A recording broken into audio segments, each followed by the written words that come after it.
자, 우리 지난주 말씀 사도행전 16장 1절부터 15절까지 말씀을 함께 나눴는데요. 바울과 실라의 2차 전도 여행이 진행됐습니다.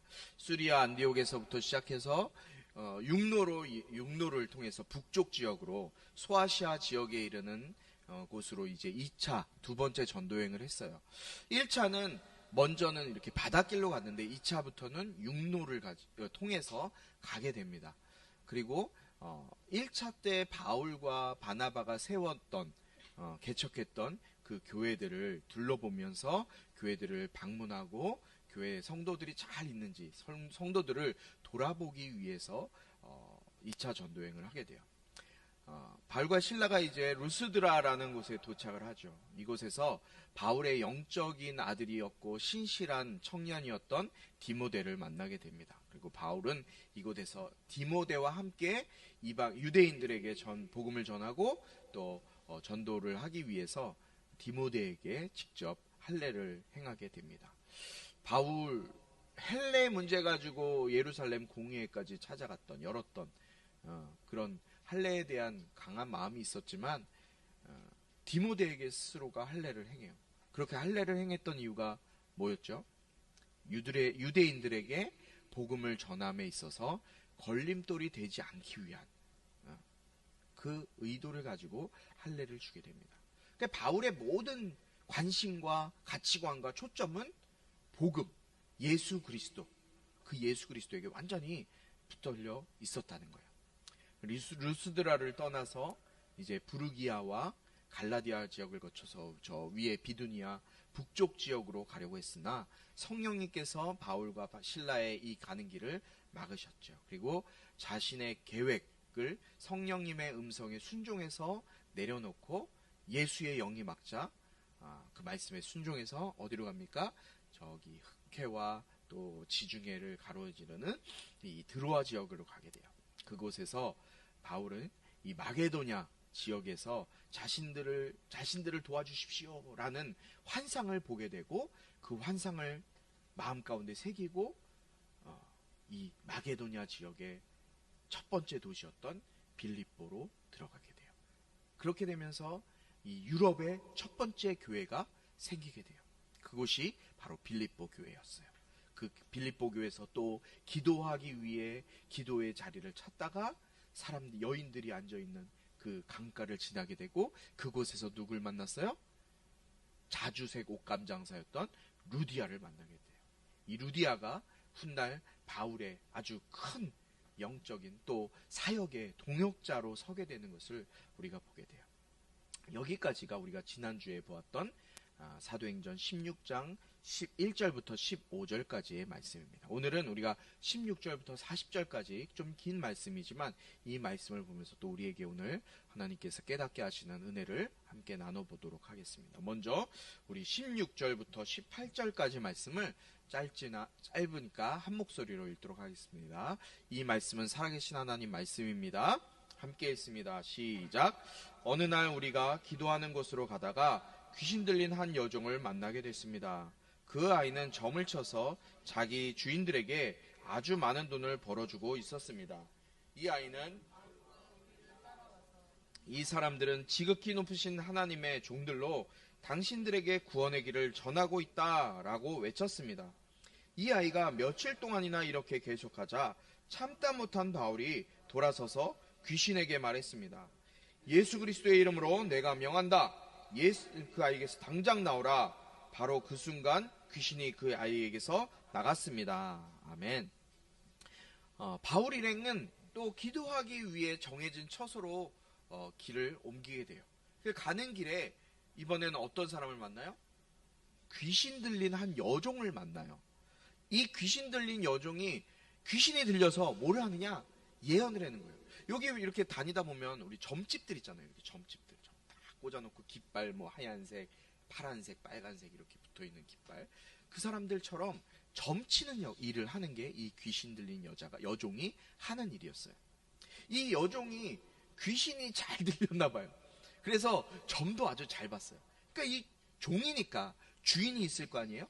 이 주인은 이 여종이 그 귀신 들려서 점치는, 아주 점을 잘 보니까 그 점치는 곳으로 돈을 많이 벌었던 것 같아요. 주인은 이 여종을 이용해서 돈벌이로 이용한 거예요. 귀신 들린 여자를.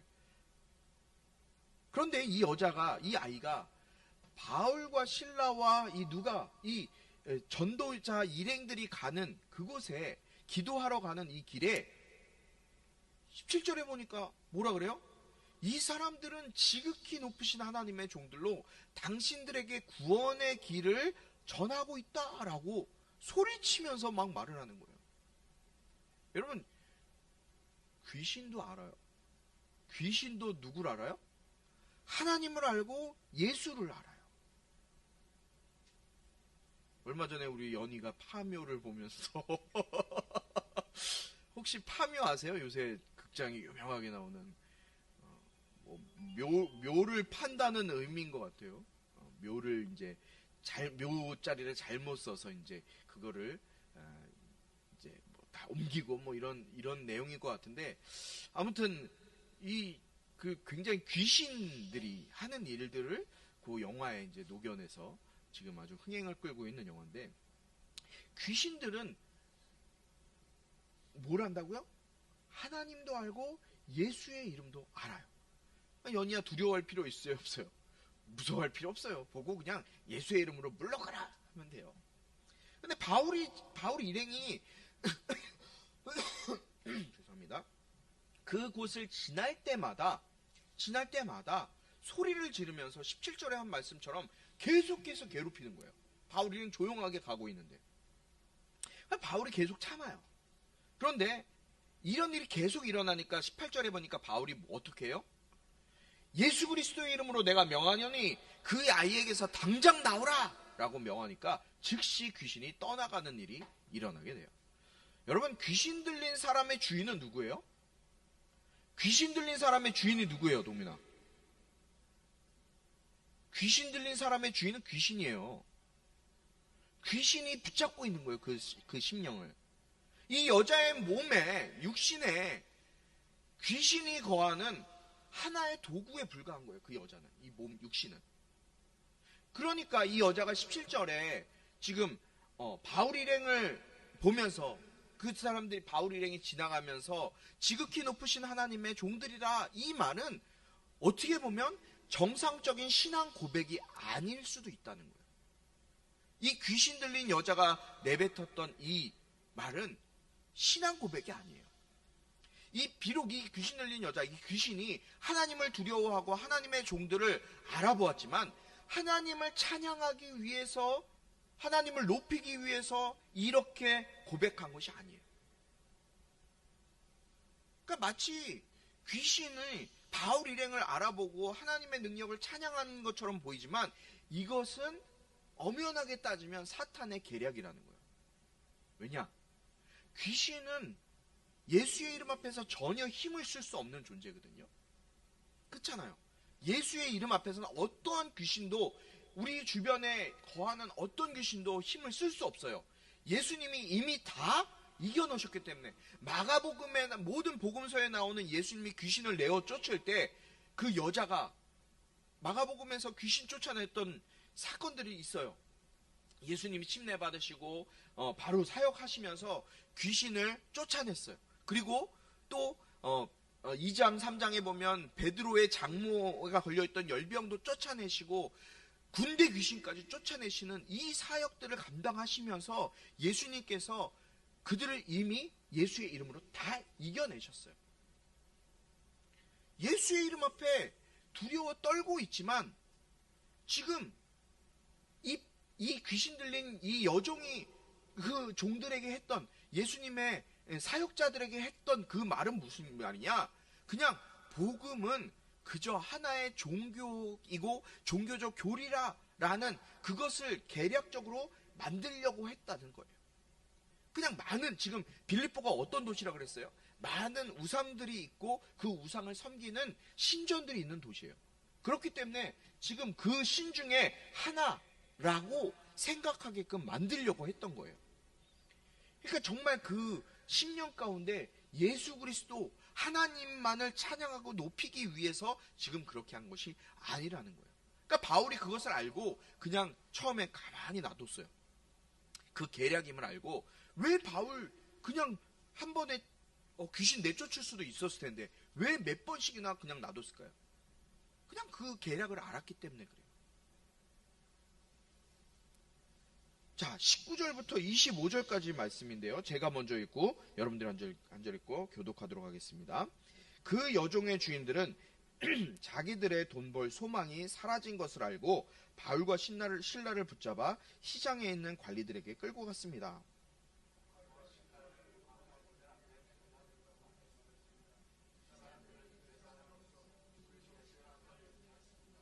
우리 로마 사람들이 받아들이거나 실천할 수 없는 풍습을 전하고 있습니다.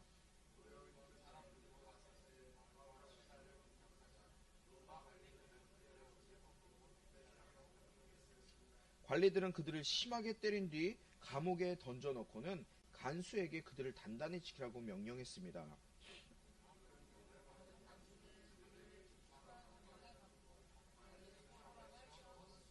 한밤쯤 됐을 때 바울과 실라가 기도하며 하나님께 찬송을 부르자 다른 죄수들이 귀 기울여 듣고 있었습니다. 아멘. 자, 이 귀신 들린 여종의 주인이 이 바울이 귀신을 내어 쫓으니까 더 이상 예언을 할 수 있어요, 없어요? 예언을 할 수 없게 된 거예요. 귀신이 떠나가니까. 그러니까 자신들의 뭐가 끊어진 거예요? 돈줄이 끊어진 거예요, 진짜. 돈줄이 끊어졌어요. 돈줄이 끊어지니까 되니까 바울과 실라를 어떻게 해요? 고발해버려요. 바울과 실라를 고발해요. 그런데 이 주인이 뭘 가지고 고발했냐? 자기가 경제적인 손실을 입었다는 것 때문에 고발한 것이 아니라 도시에 지금 이들이 와서 소란을 일으키고 있다 라면서 지금 전혀 다른 문제를 가지고 고소고발을 진행한 걸 보고 있어요. 자, 당시에 로마는 대제국이었어요. 로마 제국뿐만 아니라 뭐 역사적으로도 이거는 이미 증명되어 있지만 소아시아 지역과 많은 유럽의 지역을 다 다스리고 있는 패권 국가였단 말이에요. 그런데 수많은 나라, 수많은 지역을 다스리고 있을 때 식민지가 넘쳐나는데 그 식민지를 다 어떻게 다스려야 되겠어요? 어떻게? 그 넓은 지역을 다스리는 데 있어서 로마가 가장 관심을 갖고 중점적으로 했던 일은 뭘까요? 각 식민지마다 안전하게, 안정적으로 평화를 누리면서 그 식민지를 다스리는 것이 어떻게 보면 식민국가를 설립하는 이 로마의 가장 중점된 요소였단 말이죠. 평화롭게 다스려야 됐기 때문에 곳곳에 지정관들과 관리들을 두어서 그 지역을 잘 안정되고 평화롭게 다스리기를 원했어요. 그러니까 로마에서 가장 싫어하는 건 뭐였냐면 각 지역에서 일어나는 반란들, 각 지역에서 막 일어나고 있는 다양하게 일어나는 반란들을 굉장히 두려워했고 싫어했어요. 그러니까 이 로마의 굉장히 큰 문제거리가 바로 이 반란, 소란이었기 때문에 지금 이 주인이 뭐라고 신고를 한 거예요? 이 사람들이 지금 소란을 일으킨다, 문제를 일으키고 있다라고 하는 거예요. 그러니까 자기들의 재정적인, 금전적인 이거에 대해서 이야기하지 않고 다른 것을 끌고 넘어지는 거예요. 그러니까 로마 관리들이 민감하게 반응할 만한 것을 부각시키는 거예요. 그러니까 이 로마 사람들이 받아들이거나 실천할 수 없는 풍습을 전하고 있다. 결국 뭐예요? 이 로마 사람들, 지금 그곳에 있었던 모든 사람들의 머릿속에 딱 들어있는 거는 인본주의 사상이에요. 인본주의 사상. 신본주의 사상이 아니라 인본주의 사상으로 가득 차 있는 그들의 마음 가운데 인본주의 문제들을 끄집어내고 있는 거예요. 로마 관리들이 그 소식을 접하자마자 이거 안 되겠다, 이거 큰일 났다 라면서 어떻게 해요? 바울과 실라를 잡아다가 옷을 벗기고 매질을 하고 감옥에 가둬요. 그것도 어떤 감옥이에요? 아주 깊숙한 감옥 깊은 곳에 가두고 그냥 가두는 것이 아니라 발이랑 손에 쇠고랑까지 채워서 가두는 일을 하게 돼요. 여러분, 지금 이게 뭔 일이에요? 바울과 실라가 무슨 잘못을 했어요? 예수의 이름으로 그 여종에게 있는 귀신을 내어 쫓은 것밖에 없잖아요.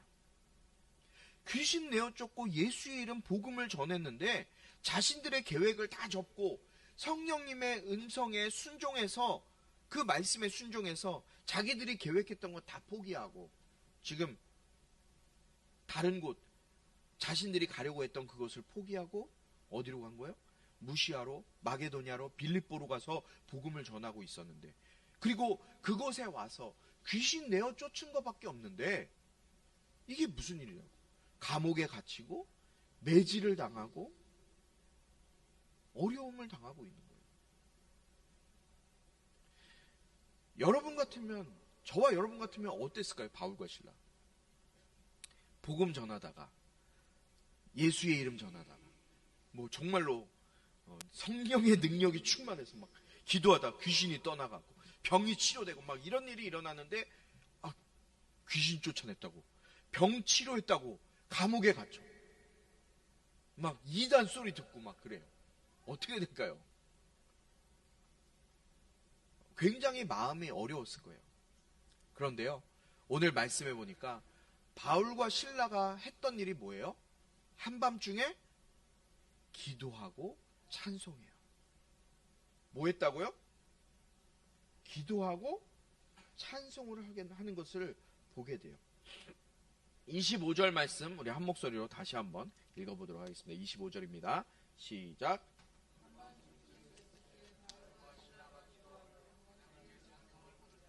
다른 죄수들이 귀 기울여 듣고 있었습니다. 이들은 좌절하고 낭망하고 실망하고 넘어져 있었던 것이 아니라 기도하고 찬송했어요. 어려움이 있을 때, 고난이 올 때 예수를 위해서 살다가 신앙을 지키기 위해 살다가 어려움이 왔을 때 바울과 실라는 술 먹고 담배 피고 다른 것에 마음을 쏟은 것이 아니라 찬양하고 기도해요. 엊그제가 3.1절이었어요. 우리가 지난번에 제가 한번 주기철 목사님에 대한 말씀을 전했었어요.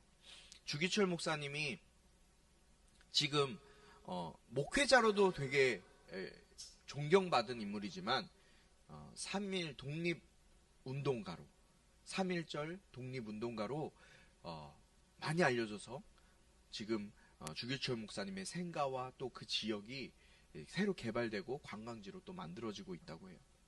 정말 복음을 위해서 고난받고 힘들 때, 어려울 때 좌절하고 낙심한 것이 아니라 끝까지 그 감옥 속에서도 찬양하고 기도하는 모습을 발견할 수 있었던 거예요. 성령께서 바울과 실라에게 가장 온화하고 벅찬 기쁨을 그들에게 허락하셨어요. 언제요? 온몸이 두들겨 맞아서 통증이 있고 아주 극심한 통증 가운데 있었고 또 찬기와 축축한 습기가 가득한 그 지하 감옥 속에 있었지만 오히려 바울과 실라는 성령님의 위로하심을 받고 그들 안에 기쁨이 충만하여 하나님 앞에 찬양하고 기도할 수 있게 되었다는 거예요. 마치 스데반 집사님이 돌에 맞아서 죽음 앞에서 하나님의 영광을 보고 예수님과 하나님 우편에 앉아 계신 그 예수님을 바라보면서 서서 성령에 충만하여 주님의 얼굴을 본 것 같다고 이야기했던 그 사도행전의 그 모습과 같이 찬양하고 기도하는 모습을 보게 되는 거예요. 그런데요, 그것으로 그치는 것이 아니라 25절 마지막 부분에 보니까 다른 죄수들이 귀 기울여 듣고 있었습니다. 모든 다른 죄수들이 지금 바울과 실라가 그 감옥 속에서, 깊은 감옥 속에서 고난 가운데 매맞고 정말 온몸에 통증 가운데 있었지만 기도하고 찬양하는 그 소리를 감옥에 있었던 모든 사람들이, 죄수들이 귀 기울여 듣고 있었다는 거예요. 우리 26절부터 30절까지 말씀을 함께 교독하도록 하겠습니다. 26절 제가 읽습니다. 그런데 갑자기 큰 지진이 일어나 감옥이 기반부터 흔들렸습니다. 곧바로 감옥문이 모두 열리고 죄수들을 묶고 있던 쇠사슬도 다 풀렸습니다.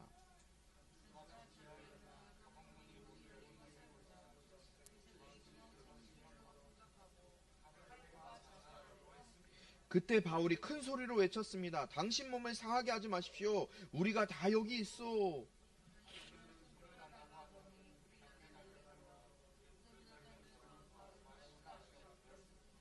함께 있습니다. 그러고는 그들을 밖으로 데리고 나오면서 물었습니다. 선생님들, 제가 구원받으려면 어떻게 해야 합니까? 아멘. 여러분, 바울과 실라가 귀신을 쫓아낸 문제, 이것이 굉장히 큰 이적이었어요. 그런데 지금 이것보다 더 큰 이적이 일어나고 있는 걸 우리는 또 발견하게 돼요. 그 이적이 뭐예요? 지진이 일어나는 게 이적이에요? 저는 지진이 일어나는 거 이적 아니라고 생각해요. 지금도 그럼 지진이 일어나는 거 이적인가요? 지진이 일어나는 건 자연 환경이에요. 맞잖아요. 지진, 화산 폭발 이런 거는 자연 환경이에요. 그게 지진이 일어난 것이 이적이 아니라 지진이 일어났는데요. 큰 지진이 일어났는데 그 지진이 일어나면서 어떤 일이 일어나요? 감옥문이 열려지게 되고요. 쇠사슬이 풀어져요. 여러분, 지진이 일어났다고 쇠사슬이 풀어져요? 예? 감옥의 문이 집안이 흔들리니까 감옥문이 이렇게 이렇게 열릴 수는 있어요. 그렇다고 쳐요. 그런데 손에 묶여있는, 발에 묶여있는 이 쇠사슬이 지진이 일어났다고 이게 자연적으로 풀리나요? 아니에요.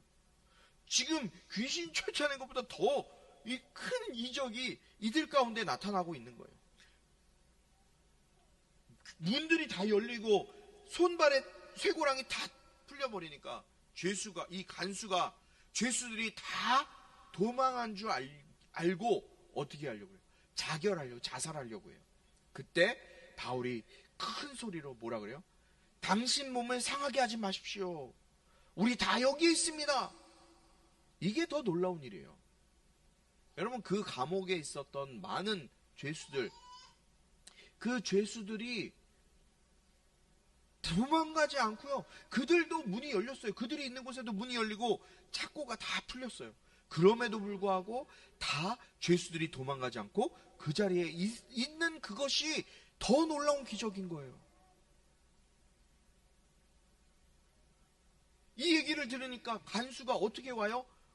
부들부들 떨면서 바울과 실라 앞에 엎드려요. 그러면서 선생님, 제가 어떻게 하면 구원을 받을 수 있겠습니까? 선생님, 제가 어떻게 하면 구원을 받을 수 있습니까? 라고 바울에게 묻는 일이 일어나게 되는 거예요. 자, 계속해서 또 보겠습니다. 31절부터 34절이에요. 그들이 대답했습니다. 주 예수를 믿으시오. 그러면 당신과 당신의 집안이 구원을 받을 것입니다.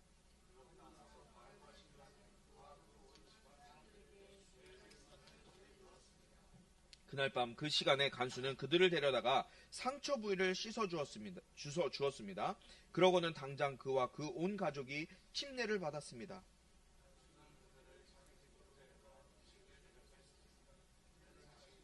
가족이 하나님을 믿게 된 것으로 인해 기쁨이 가득했습니다. 아멘. 선생님, 제가 어떻게 하면 구원을 받을 수 있겠습니까? 지금 이 놀라운 말도 안 되는 일을 경험하고 이 간수가 처음 내뱉던 말이, 두려워 떨면서 부들부들 떨면서 처음 내뱉었던 말이 뭐예요? 주님, 제가 어떻게 하면 구원받을 수 있습니까, 선생님?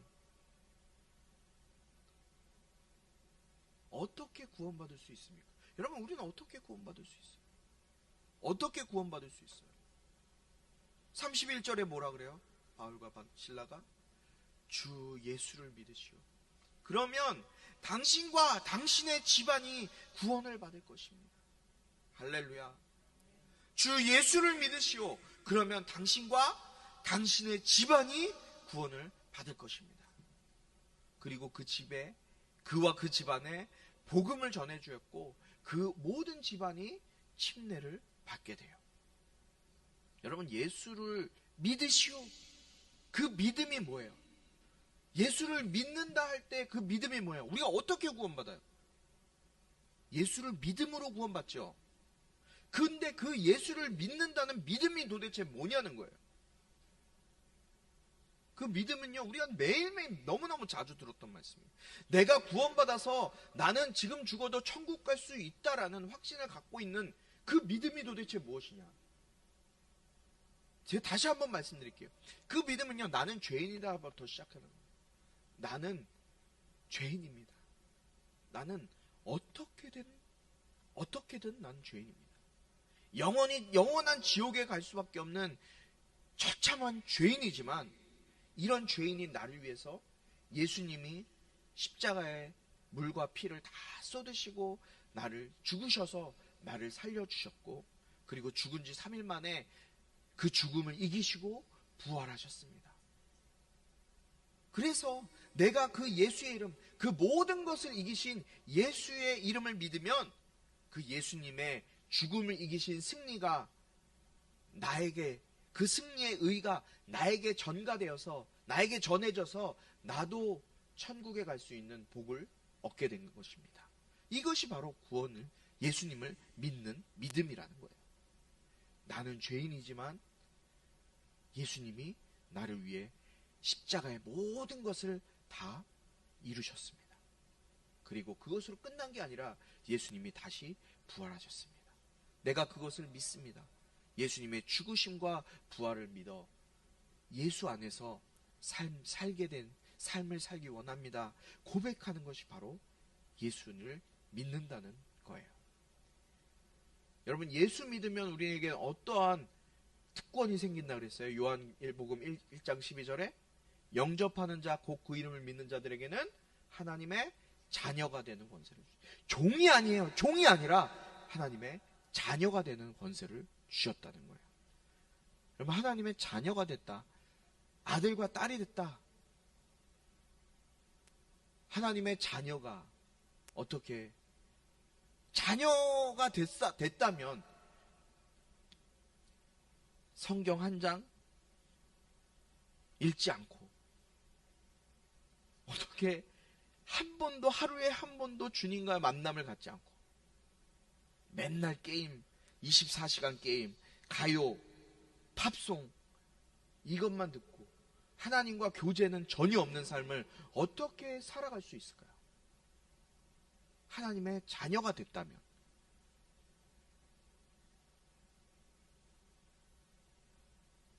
내가 아직 그걸 할 수 없다면, 그렇기 때문에 나는 죽을 때까지 예수가 필요한 거예요. 예수 이름이 필요한 거예요. 내가 할 수 없으니까 내가 주님과 관계할 수 있도록, 주님과 교제할 수 있도록 나를 좀 도와주세요. 성령님, 나를 좀 도와주세요. 예수를 붙들어야 되는 거예요. 예수 안에 있어야 되는 거예요. 내가 할 수 없으니까. 핸드폰 게임 얼마나 즐거워요. 얼마나 재밌어요. 웹툰 얼마나 재밌어요. 동영상 뭐 끊임없이 나오잖아요. 유튜브 동영상. 그것을 내가 끊고 예수와 하나님과 교제를 할 수 없기 때문에 주님, 나를 도와주세요. 성령님, 내 안에 오셔서 내가 주님과 교제하고 주님과 같이 시간 보낼 수 있도록 나를 좀 도와주세요. 예수의 이름을 붙드는 것만이 우리가 주님을 내 안에 모시고 사는 방법인 거예요. 마지막으로 35절부터 40절까지 함께 읽겠습니다. 날이 밝자 로마 관리들이 부하들을 보내 간수에게 명령했습니다. 그 사람들을 풀어주라.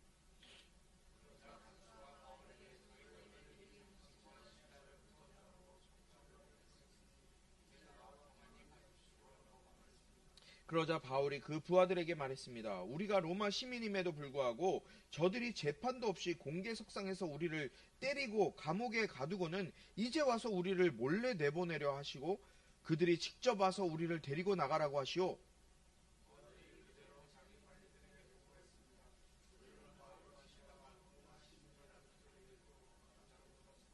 그들은 직접 감옥까지 와서 사정하며 바울과 실라를 정중히 모시고는 그 도시를 떠나달라고 요청했습니다. 바울과 실라는 감옥에서 나온 뒤 루디아의 집으로 가 형제들을 만나 위로해주고 그곳을 떠났습니다. 아멘. 간수가 이제 사람들을 풀어줘요. 사람들을 보내서 바울과 실라를 풀어줘요. 그런데 바울이 자신들은 지금 누구라 그래요? 로마 시민이다. 우리가 로마 시민인데 이건 뭐 재판도 없이 그냥 우리를 때리고 감옥에 가두은 거, 이거 잘못되었다. 그런데 이제 와서 몰래 우리를 그냥 보내려고 하느냐? 라면서 막 대항한단 말이에요. 이제 막 부딪히는 거예요. 어떻게 로마 시민을 막대할 수가 있느냐? 로마의 시민은 당시 법에서는 마음대로 건드릴 수가 없어요. 이방인이 아니었기 때문에, 로마의 시민이었기 때문에. 근데 우리를 왜 이렇게 대했냐? 라고 바울이 왜 이렇게, 그 성품 좋은 바울이, 그 감옥에서도 기도하고 찬양했던 바울이 어떻게 이럴 수 있었을까요? 그 이유가 왜 그랬을까요? 첫 번째는 빌립보 교회 성도들을 보호하기 위해서였어요. 자신들이 그냥 이렇게 당하고 있으면 추후에 빌립보 교회 성도들은 로마인이 아닌 사람들도 있는데 그 사람들이 당할 문제들이 컸기 때문에, 분명히 그들이 복음을 전할 때 이런 문제가 나타날 수 있었기 때문에 바울은 빌립보 교회 성도들을 보호하기 위해서 자기가 먼저 나서 로마 시민을 마음대로 건드리는 거 있을 수 없다라는 것을 확실히 하고 있는 거예요. 두 번째는 스스로 안전을 위해서 이것을 하는 거예요. 지금 자기는 그냥 받아들일 수 있어요. 그러나 로마, 이 빌립보 교회와 또 앞으로 남아있는 자신의 선교 사명을 위해서 지금 바울이 이 문제를 가지고 걸고 넘어지고 있는 거예요. 이 소리를 들으니까 그 관리가 엄청 놀란 거예요. 깜짝 놀란 거예요. 그러면서 사정사정하는 거예요. 막 그곳에 바울과 실라가 있는 곳에 막 뛰어와서 사정사정하면서 제발 우리가 잘못했습니다. 조용히 그냥 도시를 떠나주십시오 라고 요청을 해요. 그리고 나서 바울은 그들의 이야기를 듣고 어떻게 합니까? 루디아의 집을 가요. 우리 앞에서 봤던 자주색 장사, 옷감 장사였던 루디아의 집을 가게 되고, 그곳에서 주 안에 있었던 형제들을 만나서 위로하고 그것을 떠나는 일을 오늘 말씀 가운데 40절까지 말씀 가운데 나타나게 돼요. 사랑하는 우리 성도 여러분, 우리가 지금 사순절 기간을 지내고 있어요. 사순절은 부활주일 전주, 부활주일 빼고 그 전주일부터 40일간을 예수 그리스도의 순환, 고난을 우리가 기억하면서 예수님의 그 고난과 부활을 기념하는 주님의 십자가 지심을, 그 의미를 우리가 다시 한번 되새기고 우리 안에 정말 생각하고 우리의 삶을 십자가에 달리신 그 예수님을 바라보면서 회개하는, 우리가 경건하게 지내기로 다짐하는 그 기간 40일을 보내는 것을 사순절이라고 해요. 교회력에서 굉장히 중요하게 여기는 절기이기도 해요. 그런데 우리가 이 사순절을 지나면서 전통적으로 지금까지 지켜왔던 그런 사순절, 교회력으로 남아있는 그 사순절이 중요한 것이 아니라고 생각해요. 그냥 교회력으로 사순절이다라고 지킬 수 있어요.